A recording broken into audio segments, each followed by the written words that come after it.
আলহামদুলিল্লাহ, আমরা আজকে সমুদ্র সৈকতে এসেছি। এখানে কলাতলি বিচে আমাদের প্রিয় ভাই ডক্টর মাহমুদুল হাসান ফারুকী ভাই আছে সাথে সাথে আছেন আমাদের জনাব মোতাহারউদ্দিন ভাই এবং আমাদের সোহেলাল মামুন ভাই আছেন।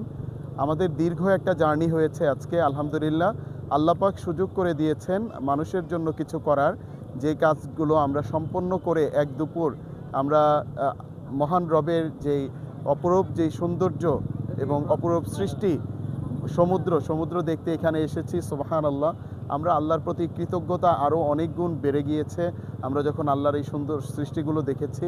আশা করছি সবাই আসবেন, আল্লাহর সৃষ্টির সৌন্দর্যকে আপনারা সবাই উপভোগ করবেন। এই সাগরের যে গর্জন ঢেউয়ের, এই গর্জনের প্রত্যেকটা গর্জনের সাথে সাথে মনে হবে যে আপনার মনের যত দুঃখ কষ্ট হতাশা সব দূর হয়ে যাচ্ছে। আপনি নতুন একটা জীবন ফিরে পাচ্ছেন এই সমুদ্র থেকে যাওয়ার পরে, আপনি এটা বুঝতে পারবেন। সুতরাং আপনাদেরও আসা উচিত সমুদ্রে এবং এইভাবে একান্তে কিছু সময় কাটানো উচিত, আল্লাহর সৃষ্টির সৌন্দর্যকে উপভোগ করা উচিত। ধন্যবাদ সবাইকে।